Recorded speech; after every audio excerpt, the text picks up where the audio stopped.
नमस्कार, आदाब, सत श्री अकाल।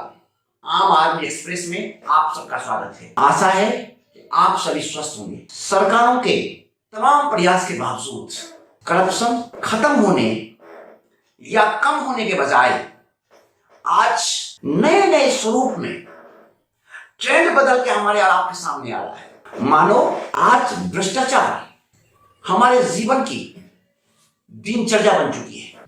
आज के इस एपिसोड में मैं आपसे भ्रष्टाचार के एक नए ट्रेंड पे बात करने वाला हूं। दोस्तों, ये एक स्टोरी जिस पर मैं अभी चर्चा करने वाला हूं, ये स्टोरी एक साथ रोमांच, ग्लैमर, एक औरत की बेबसी और सिस्टम के बहरापन को दर्शाता है। इस कहानी को सुन के न सिर्फ आज आपके रोंगटे खड़े हो जाएंगे बल्कि आपका सिर भी शर्म से झुक जाएगा। तो कहानी उत्तर प्रदेश के गोरखपुर जिले की है। 3 साल पहले एक युवती की शादी होती है। वो ब्याह कर अपने ससुराल आती है। हंसी खुशी जीवन चल रहा था। उसके पति भिवंडी में मजदूरी करता था और वहां से आए हुए पैसे से इसका परवरिश होता। 3 साल तक शादी बहुत बेहतर चला। इसी बीच उसके पति की तबीयत खराब होती है और वो भिवंडी से अपने गांव वापस आ जाता है। सोशल मीडिया पर तेजी से वायरल इस खबर को माने तो युवक गांव आता है और गांव में भी वो लगातार बीमार होता जाता है।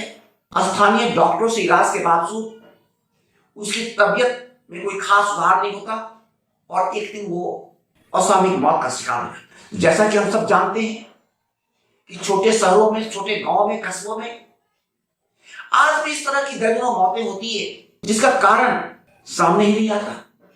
इस मौत के पीछे भी क्या रहस्य था, क्या कारण था, इसी कोई खास जांच पड़ताल हुई नहीं और ये मौत भी एक रहस्य बन के रह गया। लेकिन इस मौत ने एक व्यक्ति, एक महिला के जीवन पे क्या प्रभाव डाला। अब वो लेडी अकेली हो गई, पति का साथ छूट गया, मां 27 साल की उम्र है उसकी। अब उसकी जिंदगी आगे कैसे चलेगा। तो पति के मौत के बाद ससुराल वाले ने तो उसे किनारा कर ही लिया। उसके मायके के लोगों ने भी उस महिला से किनारा कर लिया। अब ये छोटी सी उम्र 27 साल, सामने खड़ा जीवन के तमाम सालें बेबस औरतें, ये औरत क्या करे और क्या नहीं करे। इसी बेबसी में दिन रात घुटती, लोगों से मदद की गुहार लगाती रही।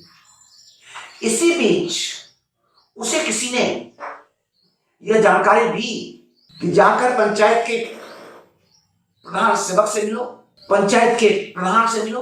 अपने यहाँ प्रधान को हम लोग मुखिया कहते हैं, वहां प्रधान को सरपंच कहते हैं। मिलो और उनसे राशन कार्ड और विधवा पेंशन के लिए आवेदन करो। ये महिला अपने गांव के प्रधान से मिलती है, उससे विधवा पेंशन और राशन कार्ड की विनती करती है ताकि उसके सहारे उसका शेष जीवन कट सके। जैसा कि आप जानते हैं विधवा पेंशन को करीब 4 या 500 रुपया मिलता है। खाद्य सुरक्षा के तहत 5 से 10 किलो अनाज महिला को मिलता है। वहां जाकर उससे घूस की मांग होती है।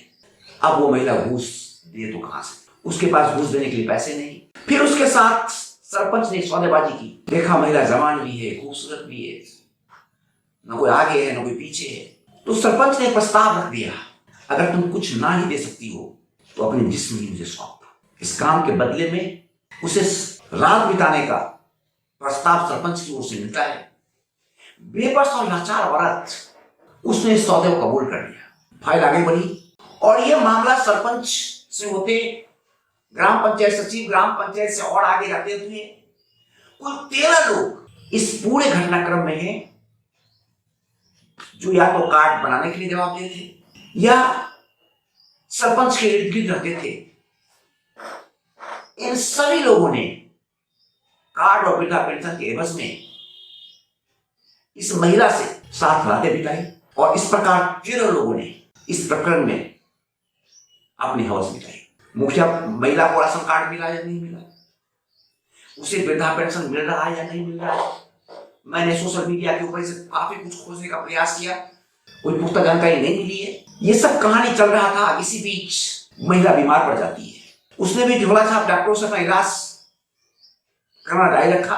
बावजूद उसकी बुखार में कोई परिवर्तन नहीं होता, वो लगातार उसकी हालत सेहत बिगड़ती चली जाती है। फिर किसी ने उस महिला को सजेस्ट किया बड़े अस्पताल में जाए और वहां से इलाज कराएं। वो महिला एक अस्पताल में पहुंचती है, वहां उसका ब्लड सैंपल की जांच होती है और जब ब्लड सैंपल की जांच होती है तो उसमें उसे HIV पॉजिटिव करार दिया जाता है। अब ये महिला तो सदमे में आई ही आई। जब यह खबर महिला के माध्यम से सरपंच तक पहुंचा तो कहते हैं उन सब के रोंगटे खड़े हो गए। उन सभी 13 लोगों ने अपनी अपनी ब्लड की जांच करवाई।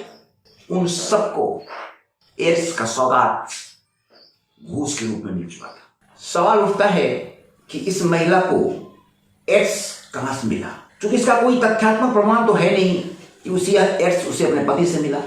इसके दो पहलू हो सकते हैं। एक, या तो उसका पति भिवंडी से HIV लेकर के साथ आया था और उसी से मरा और वो जाते जाते अपनी पत्नी को ट्रांसफर कर दिया, या इसका दूसरा पक्ष यह भी हो सकता है कि पंचायत प्रधान समेत वो 13 लोगों ने, जिन्होंने इस महिला के साथ राशन कार्ड और वृद्धा पेंशन देने के एवज में शारीरिक संबंध बनाया है, हो सकता है इसमें से ही किसी को एड्स रहा हो। लेकिन ये तो गर्भ में है, क्योंकि जांच रिपोर्ट से वही महिला की सबसे पहले सामने आई है, तबीयत सबसे पहले उसकी बिगड़ी है। इसलिए कहा नहीं जा सकता कि महिला पहले से एड्स पीड़ित थी या फिर इन 13 में से कोई लोग ऐसे थे जो एड्स पीड़ित थे। अभी कहानी का एक दूसरा पहलू यह है, जब इस पूरी कहानी को हम सुनते हैं, देखते हैं, इस पूरी कहानी में 3 पक्ष सामने आता है। एक आता है कानूनी पक्ष, दूसरा आता है धार्मिक पक्ष और तीसरा आता है नैतिक पक्ष। हम कानूनी पक्ष की बात करें तो भारत के कानून के भीतर कई तरह की ऐसे दंडनीय धाराएं जो महिला अगर पुलिस के पास जाती है, न्याय के पास जाती है, तो उन आरोपियों के जिम्मे लग सकती है। तो मुझे नहीं पता ये मामला कानून में गया कि नहीं गया। दूसरा पक्ष है नैतिक पक्ष। ये पूरी तरह का अनैतिक काम है, ये नैतिकता के खिलाफ है। और तीसरा है कि धार्मिक पक्ष, जिसका कोई नहीं, उसका भगवान होता है। साथियों, कहते हैं ऊपर वाले की डंडा चलती है तो बिना आवाज किए ऐसी चोट पहुंचाती है जिस दुनिया का कोई वैद्य, कोई डॉक्टर, कोई अस्पताल इलाज नहीं कर सकता। और शायद वो 13 लोग आज इसी सदमे में बेमौत मर रहे होंगे और इसे कहते हैं खुदा कर। यही हमारा धार्मिक पक्ष। इस एपिसोड में इतना ही। फिर मिलते हैं किसी और खास खबर के साथ अगले एपिसोड में। जाने से पहले मैं आपसे रिक्वेस्ट करना चाहूंगा कि अगर आप सबने मेरे इस चैनल को सब्सक्राइब नहीं किया है तो आपसे अनुरोध है कि आप मेरा यह चैनल सब्सक्राइब कर लें और बेल बटन दबाना ना भूलें।